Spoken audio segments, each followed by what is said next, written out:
When did we all agree that we were okay with subscriptions and mystery boxes not knowing what we were purchasing? Hi everyone, welcome to my channel or welcome back. My name's Bryna and today we're going to be I'm standing, but we're going to be talking about the rise and hopefully fall of mystery box influencing. I was kind of toying with this idea for a while and I was just kind of doing a bit of research and really thinking back to the media I was consuming even 10 years ago versus what we have today, and kind of like how specifically makeup mystery boxes especially have been so prevalent and so accepted, and yet half the time most people don't even want what are in the boxes or aren't even going to use what's in the boxes. It's not going to be formulated or curated for the individual person. There's just so many questions I have, and I don't know, I just want to get into it. So we're going to be looking at some things that people say online and watching some TikToks together. And yeah, so give me your opinion down below. Feel free to disagree or agree with me. I'm so excited to see what everyone else thinks. I was first thinking about this idea because I was thinking back to the YouTubers that I used to watch when I was a kid, and drop a little hand if you also used to be obsessed with Juicy Star 07. She was the pinnacle of my childhood. I would watch her videos religiously, like her what's in my bag, her apartment tour, her bedroom tours. Oh my gosh, I wanted whatever she had. I wanted it. She was so good at influencing me as a kid. It was so curated to what I wanted as well, and it was very like 2012 2015 type content. And then another YouTuber that I think is really popular for the unboxing videos would be Kathleen Lights, and then Alexandria Ryan. So those are the three that I would say I used to watch exclusively for their unboxing videos. And what I found really interesting is I was going through everything and I realized that there was a subscription-based box for pretty much anything you wanted back in the day. I remember I was victim to Nature Box, the snack one. I ordered that a few times. And Birchbox, I used to really want to get Birchbox, or Ipsy, the Ipsy boxes that would come in, or BoxyCharm. Am I forgetting any? Let me know. But so those are going to be the subscription-based ones that we're kind of going to be discussing. And then on the flip side, there was this huge surgence and entry into the beauty space with the Jeffree Star rise to fame after his conspiracy palette became really big when Shane Dawson did his mini documentary about Jeffree Star and how he made his makeup. Ever since Jeffree Star's huge blow up with his makeup brand back, I think it was like between 2016, 2017, 2018, we got this huge trend of mystery boxes. And often the mystery boxes were just things that I'm sure was just extra units. It used to be exclusivity to a mystery box. You would get an exclusive item, or they would advertise it to be like the Jeffree Star one, the one that he just posted recently, is a limit 3 per person, mind you, because people want these mystery boxes. And this was a summer mystery box. It's advertised to be over $150 in savings. And you have a 200, supposedly, you know, they make their own prices, so it's quantitative to whatever they value their items at. And he says he's valuing the items to be at $272 worth of value, and you get one each for $120. So $120 for a makeup bag and 12 items within the makeup bag. So, and he claims that there's 5 new products, including a limited edition large makeup bag. We're gonna get back into discussing the my makeup bag irk in a minute here, but I found this to be a very interesting concept, and it's very akin to the rise of like Labubu, or, you know, even to like throw it back a lot, Pokemon. Like, Pokemon is not a new thing, but it's a grab bag, it's a mystery bag. You don't know what you're gonna get. And there is an inherent value if either you're a collector or you're a kid or you're someone who enjoys Pokemon. And then on the flip side, if you're someone who enjoys Labubus, we've seen a huge rise over the past 2 years of Labubus, and especially this past year, becoming super popular.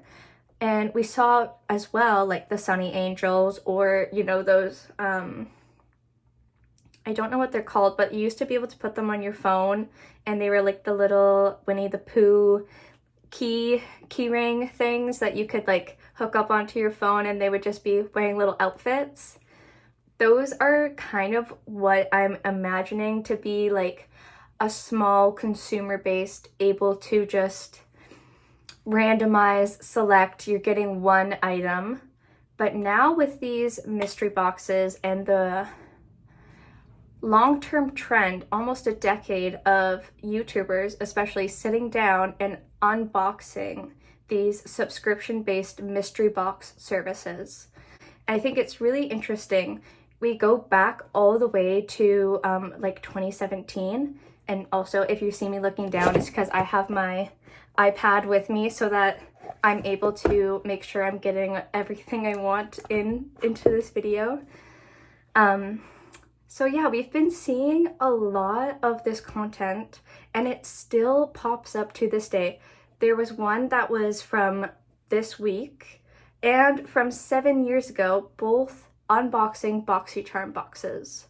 And then this one from 4 years ago, trying 8 snack subscription boxes.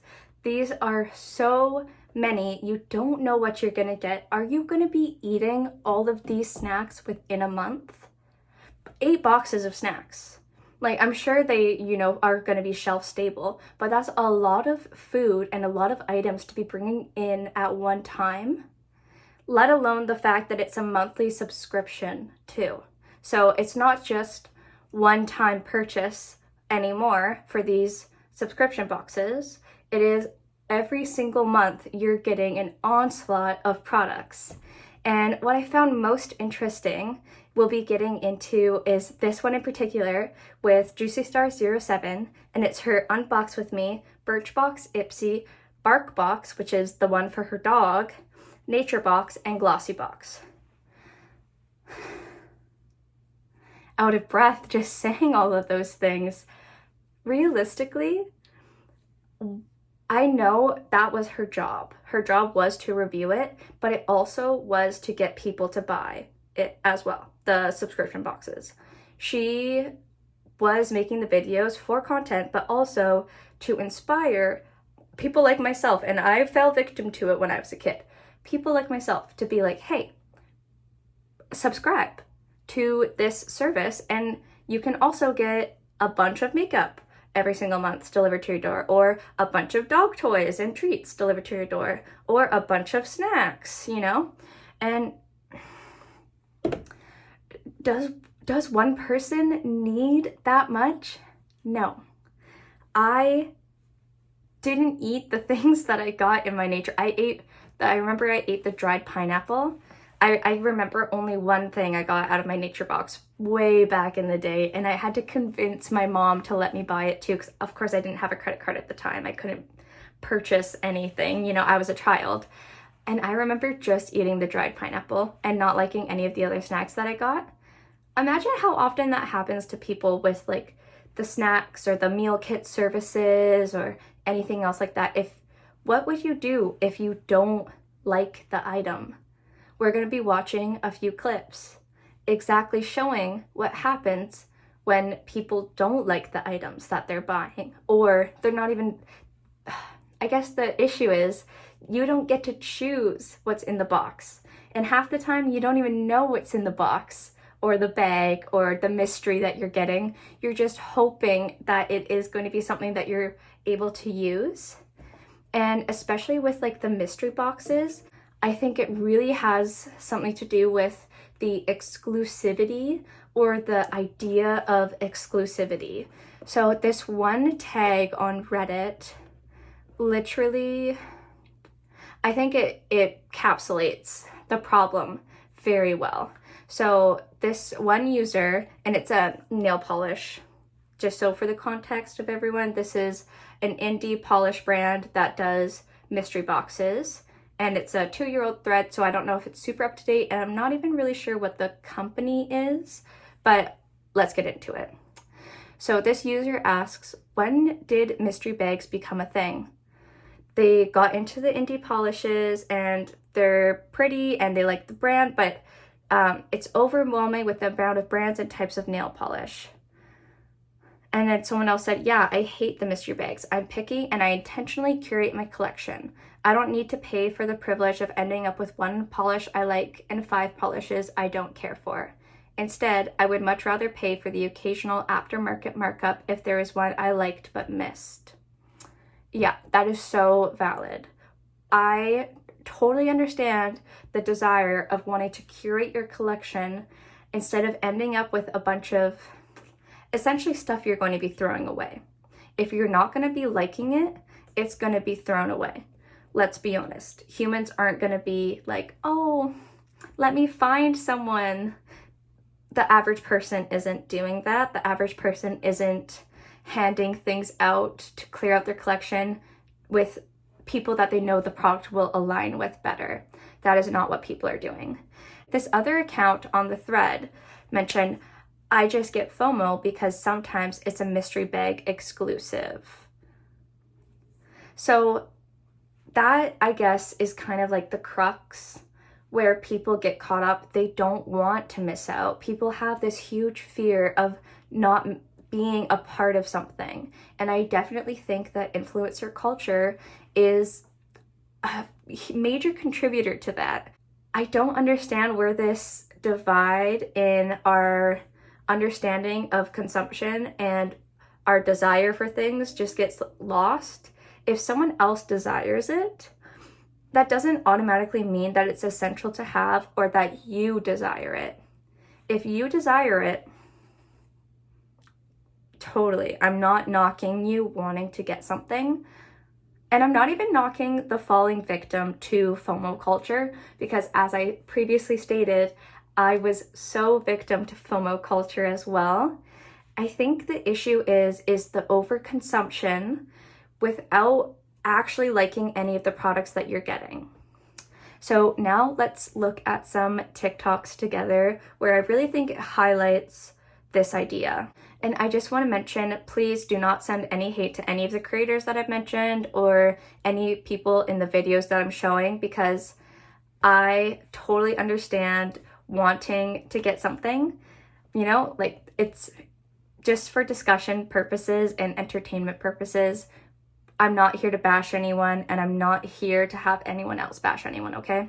So kindness to any creator that I mention. You can bash me, I don't care. Let's look at some TikToks. I don't know if anybody remembers this or if people still do this. I don't think they do, I don't know.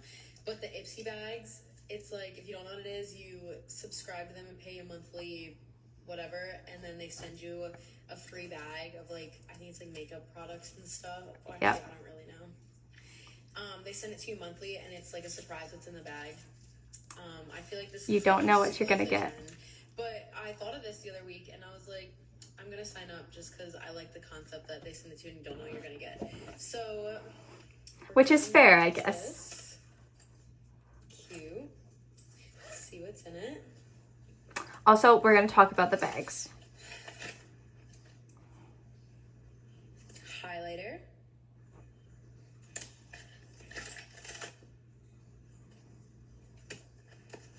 I wouldn't read that either, sis. Moisturizer.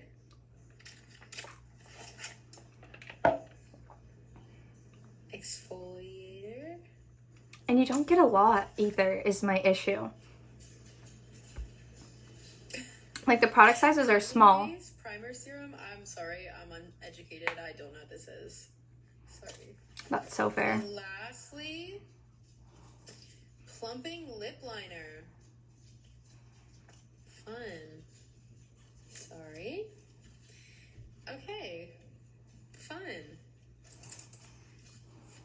a bag. I don't know.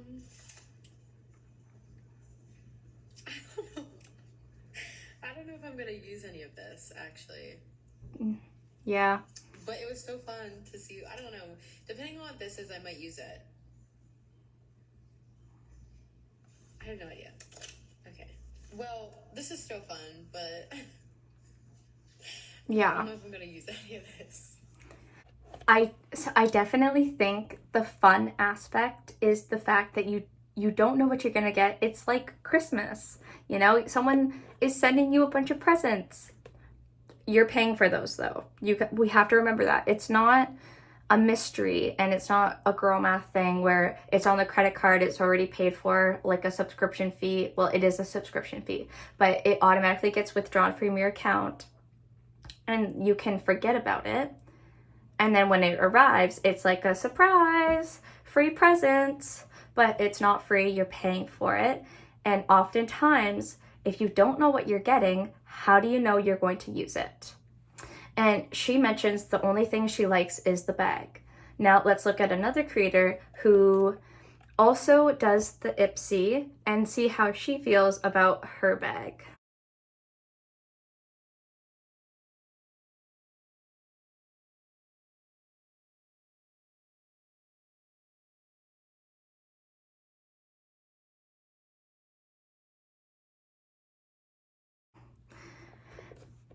And also, can we just talk about what you would do with 12 bags a year? Are you throwing those away? Are you donating them? Are you selling them? I genuinely don't know what I would do with 12 makeup bags.